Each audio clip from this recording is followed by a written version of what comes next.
Right. So a rational function is basically, or a rational expression is the ratio of two polynomial expressions. So for example, if you've got, a polynomial expression with variables in the numerator and then something else with variables in the denominator, that's a polynomial, that's a rational expression, right? So like you see here, you've got variables in the numerator, you've got variables in the denominator, that's a rational expression. So it's very important when you have a fraction, what's the one thing you have to do to your fractions? What's the word? It starts with an S. Simplify. Simplify. And it's very important here as well. Okay? All right, so just this page. Yeah. Okay. Thank you. And it's very important here too to simplify.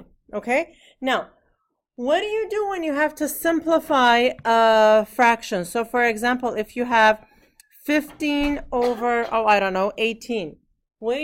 How do you simplify?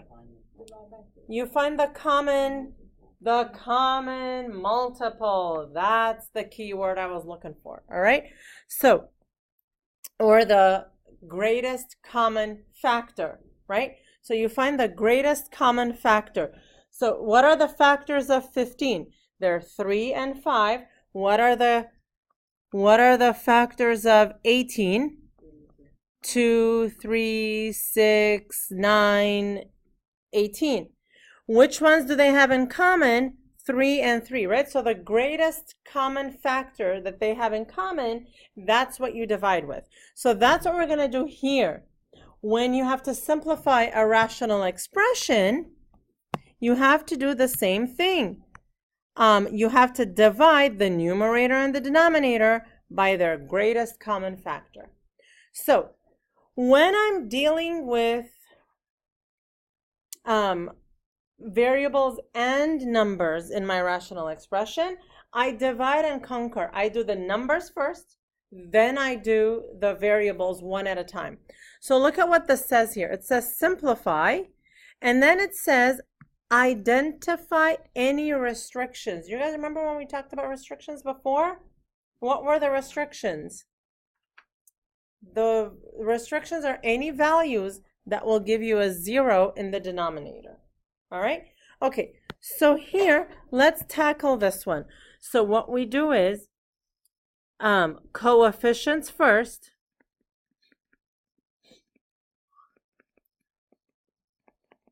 Okay, then each variable separately.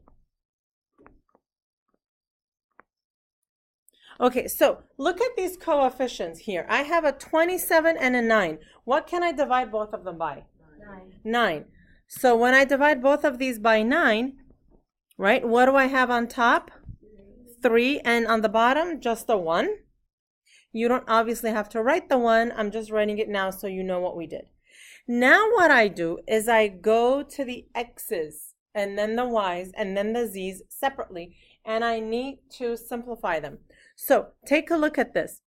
I have 2 x's on top, 1 on the bottom. Where do I have more, on top or bottom? On top. On top. How many more? 1. So I have 1x left on top. Then I go over to the y's.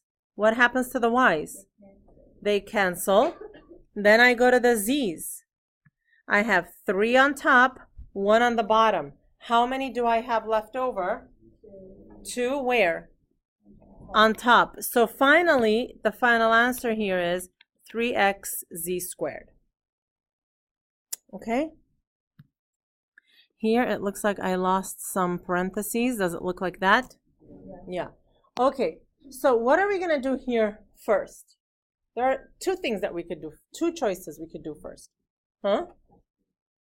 Okay, so we're not going to distribute, just the opposite. We're going to try to factor. So why don't we factor anything that can be factored?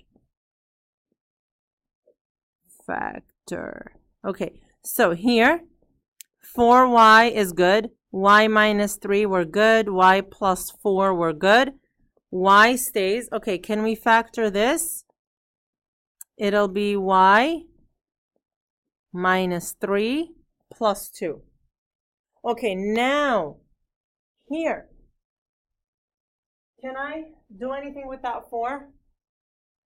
No. Can I do anything with these y's? Yes. Okay, why can I cancel this y and this y with each other? They're not the same value. Well, because, okay, so look at whatever, so here's the rule. Whatever you have on top that's identical to something that you have on the bottom, you can cancel it out. So y and y cancels, they're identical. Now, the stuff in parentheses, they're a package deal. Y minus 3 is a package deal. You could cancel the y minus 3 with another identical y minus 3, and that's it. So, y minus 3, y minus 3. You can cancel those because they're a package deal.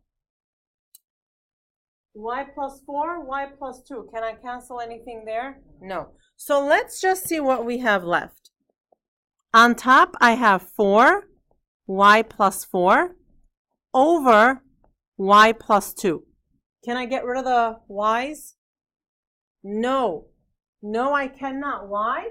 Because it's added to something else, which makes it a package deal. Now, can I also write it like this? Can I also write that like that? Huh? That's how you wrote it, because you can write it like that. Now, if I wrote it like that, now can I cancel the y's? You still can't cancel the y's. All right? So that's the final answer. Now, somebody's going to ask me, do you have to distribute the 4 and make it 4y plus 16? Either. Okay? Either is good. Okay?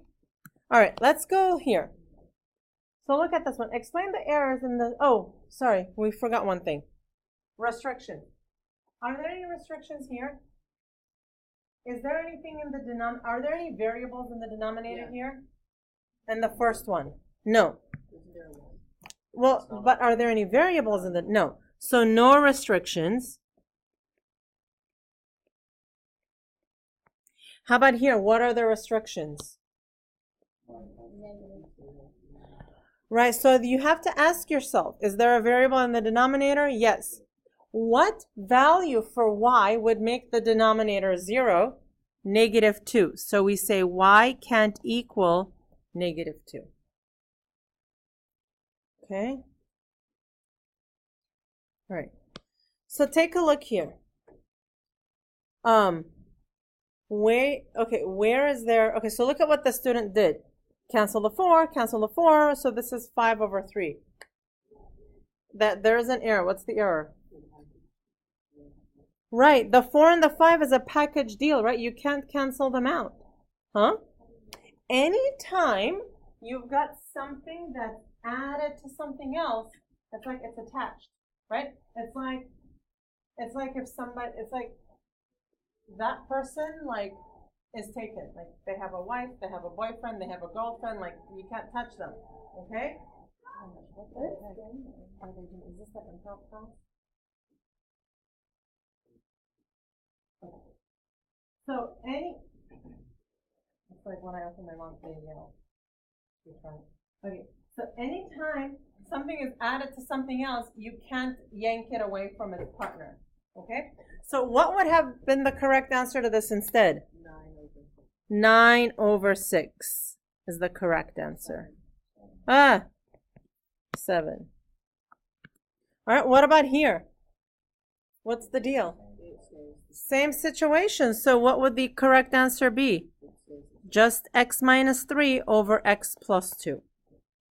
Okay? All right. So sometimes it's necessary to factor out a minus 1 in order for something to look like what we want it to look. So take a look at this one, 4 minus 5x. Okay, suppose, you know, like you're on a desert island one time and you have nothing to do and you're like, oh my gosh, you know what? Like you write 4 minus 5x on the sand and then you're like, you know what I'm going to do? I'm going to factor out a minus 1 from here. Okay, so let's factor out a minus 1. You have 4 minus 5x. Okay, if I were to factor out a minus 1, right, what would that look like? Right. So if you were to factor out a minus 1, anytime you factor something out, it's like dividing by that number. So you would get minus 4 plus 5x. Now, is this the same as that? It is, because if I multiply the minus 1 in, I get that. So, how does that, is there a parenthesis there? Yeah, negative x plus 4.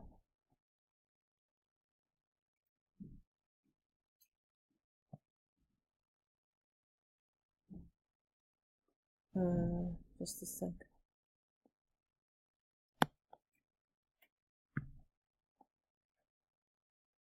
This should actually be a negative 5x. No, that's fine. Okay. So when I factor out a minus 1 here, what does that look like? Negative 1. Here I have negative 4 plus 5x over x, negative x plus 4, right? So it's a different way of writing. Okay, let's take a look at what happens here. From the a minus b, can I factor out a minus 1? By the way, is there anything here that I can cancel out? No. But let's factor out a minus 1. If I factor out a minus 1 on top, what do I get? Negative a plus b over b minus a. Now, can I swap the order here of the negative a plus b? Just swap the order. Can I write the b first? And then plus negative a makes it minus a.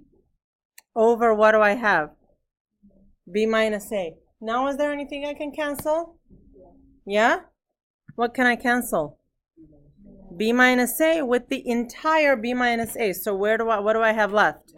Negative 1. So look at what happened. Look at what I had here. A minus b, b minus a. They're identical except they're switched, right? We can factor out a minus 1 and we can cancel them out. Okay? All right, so let's actually do some more examples here. Okay. We're going to simplify. So what we're going to do here is always factor first.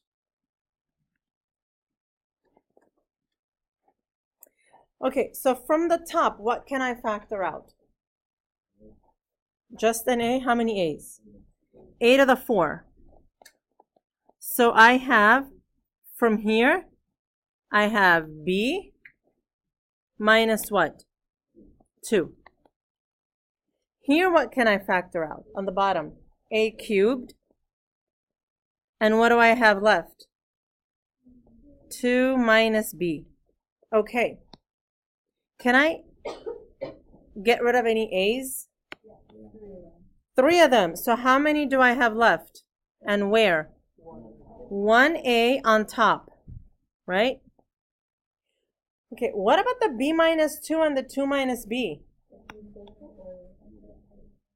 Okay, I'm hearing flip the order, negative 1. So I have b minus 2, 2 minus b. I can take out a negative 1, and then they would be able to go away, right? So in short, do you know what I do? When I'm doing this for myself, b minus 2, 2 minus b, I say, okay, they're reversed. I can cancel them out.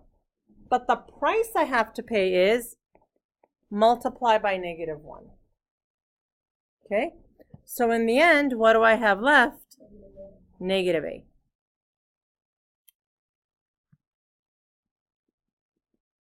Okay?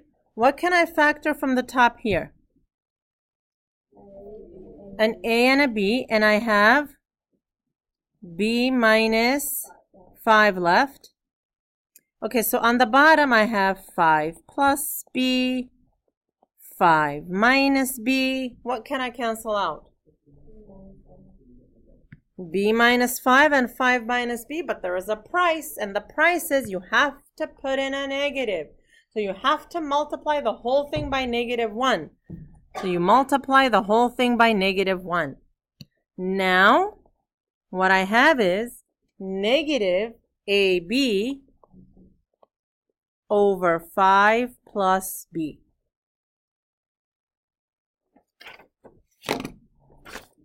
Huh?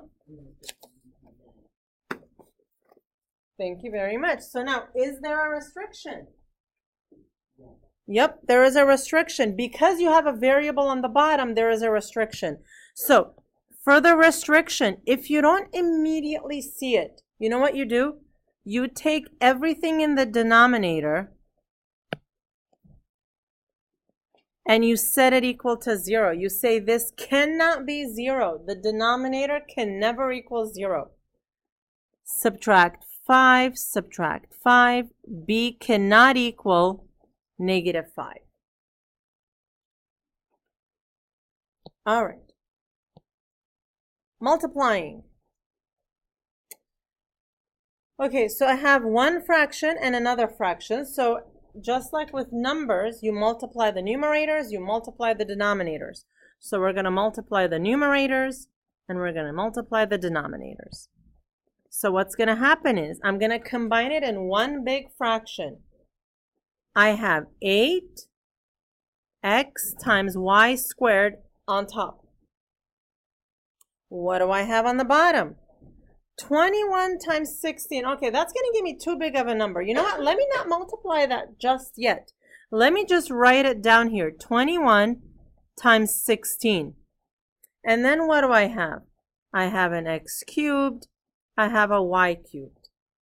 Maybe the most important thing to do here is to just bookkeeping. Just be careful that you don't lose sight of things. Okay, so now let's do numbers first.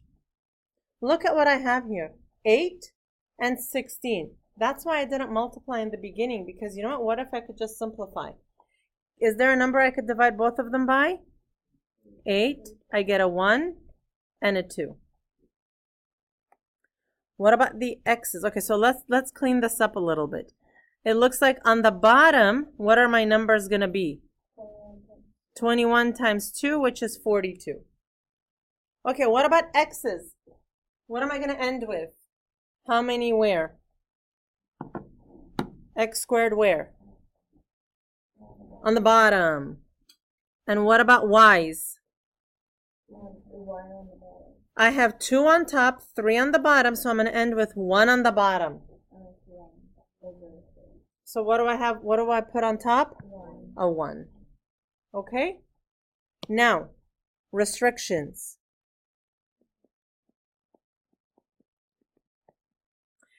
Each variable, each element you have to set equal to 0 on its own. So we say x squared can't equal 0.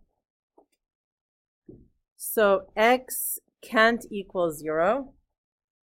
And y can't equal 0. Those are my restrictions. You don't put x squared in the box? No, because it's x. Yeah.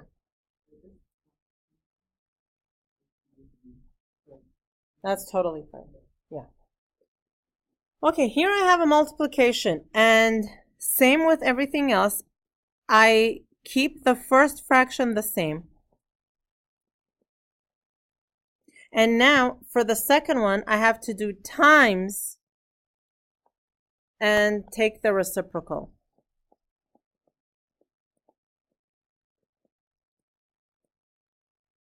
Okay?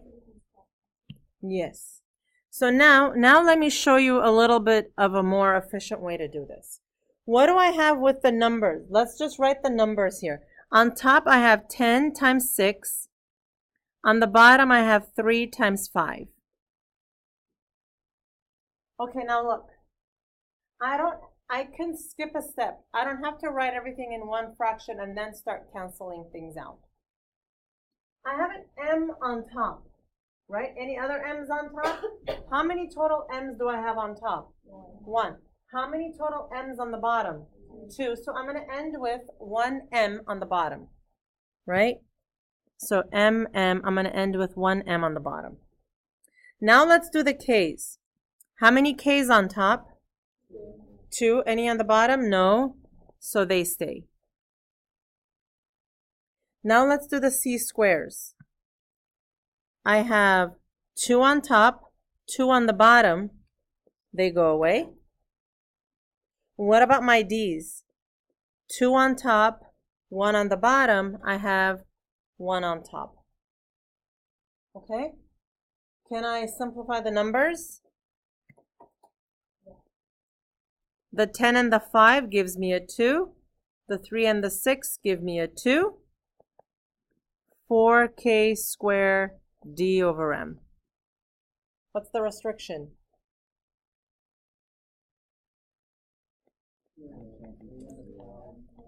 M cannot equal 0. Okay. All right. C. For C, I need to factor first. K minus 3 is good enough. How do I factor 1 minus k squared? Good. K plus 1 stays. And now I need to factor that guy. So it's k minus 4. No, that doesn't factor, does it? K minus 1, k minus 3. Thank you. Okay, what can I cancel out here? K minus 3's goes away. What else?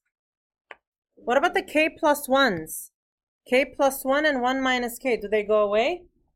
Is it free to cancel them? Okay, so if they're both pluses, you don't have to do the negative. If they're both pluses, you can cancel them out and they're free. Well, now I have 1 minus k, k minus 1. That I have to pay a price. So I put negative 1. Okay? Who would have thought all that would give you a negative 1? Okay, what's the first thing we're going to do for the next one? Reciprocal. So 2d plus 6, d squared plus d minus 2 times the reciprocal. If you can do reciprocal and factor in one step, go ahead and do it. If you need to take extra steps, go ahead and do that. All right, so let's factor. First, I'm going to factor out a 2, and I have d plus 3, times this guy will be d plus 2, d plus 1. Is that right?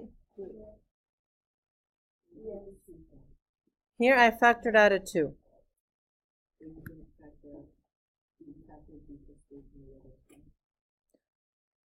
Right, so the 2d plus 6, I factor out a 2 and I get times d plus 3. 2d plus 3. Oh. And then, okay, so here,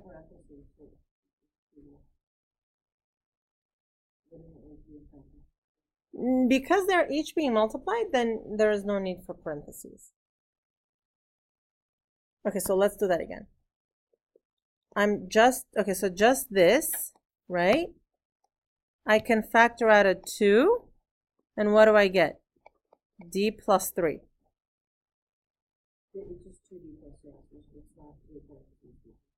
I know, but I'm factoring out a 2. So 2d plus 6, I'm going to factor out a 2. And so from here, I get d, plus from here, I get 3. So let's talk later about that. So then I have d plus 1, d plus 2. Okay, so how does this factor? D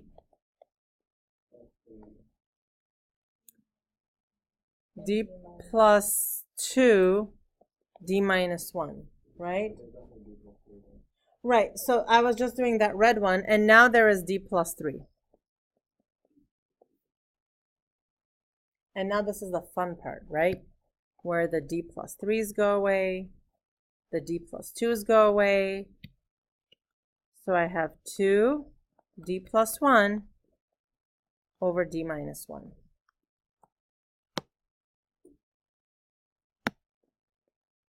What's the restriction? Right. Okay. Complex fractions, because simple fractions are just too boring. What is a complex fraction? It has not, so that word complex is like a misnomer. When we talk about complex fractions, it's not that they're challenging or difficult or hard. Complex fraction just means you have a fraction within a fraction, okay? So what we're going to do is same thing. Look, I've got my main fraction bar here, and I have 9 over 8 divided by 3 over 4. So it's the same sort of thing. So it's 9 over 8 divided by 3 over 4, which means it's times 4/3. We get a 3 here, and a 2 here, 3 halves. Okay, so let's do the same thing to the other one, right? So it's the first fraction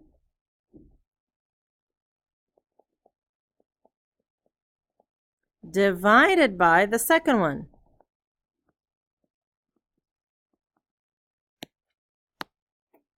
Which means we're going to have to multiply by the second, the reciprocal of the second.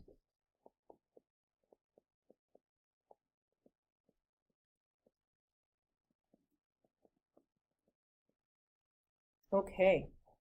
Of these, I only have to factor the bottom of the first one. How does that factor? Is 9x squared a perfect square? Is 4y squared a perfect square? Do they have a minus in the middle? So can I do a minus b, a plus b?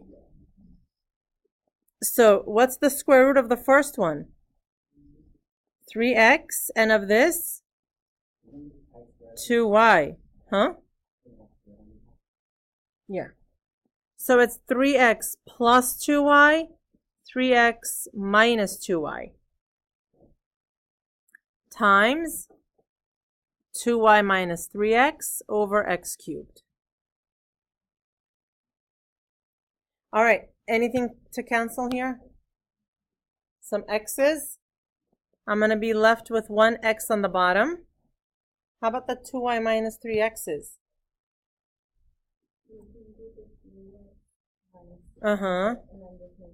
And then add a negative. Good. So on top, I have -1 over x, 3x plus 2y.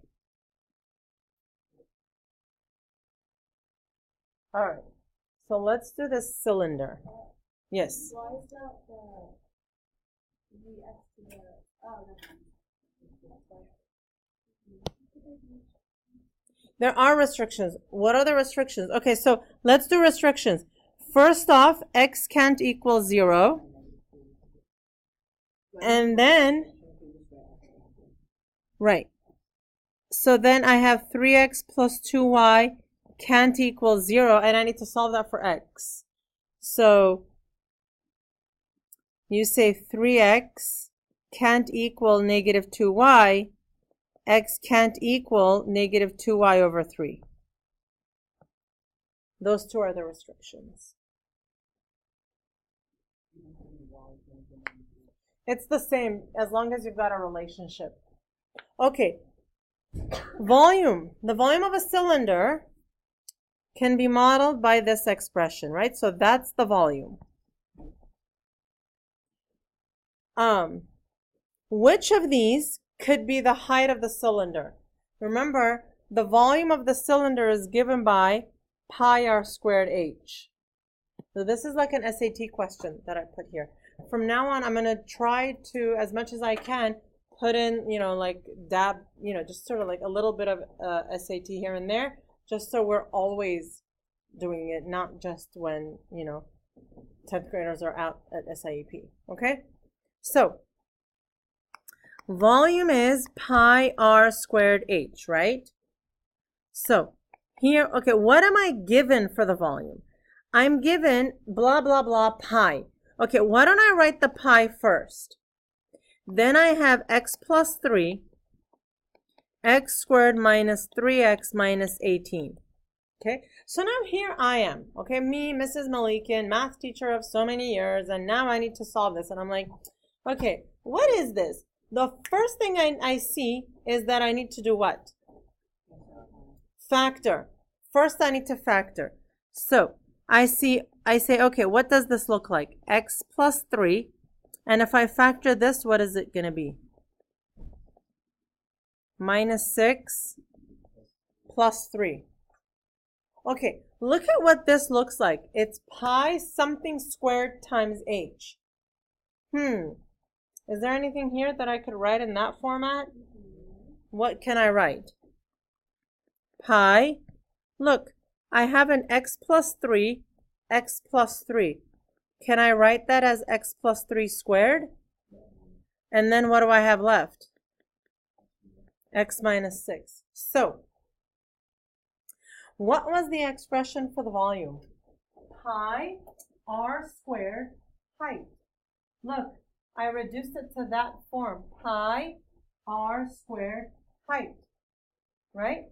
What's the radius here? That's the diameter. What's the radius? Divided by 2. The radius is x plus 3. So look at that one. This is pi r squared. This must be the height. Right? So the height is c x minus 6. Okay?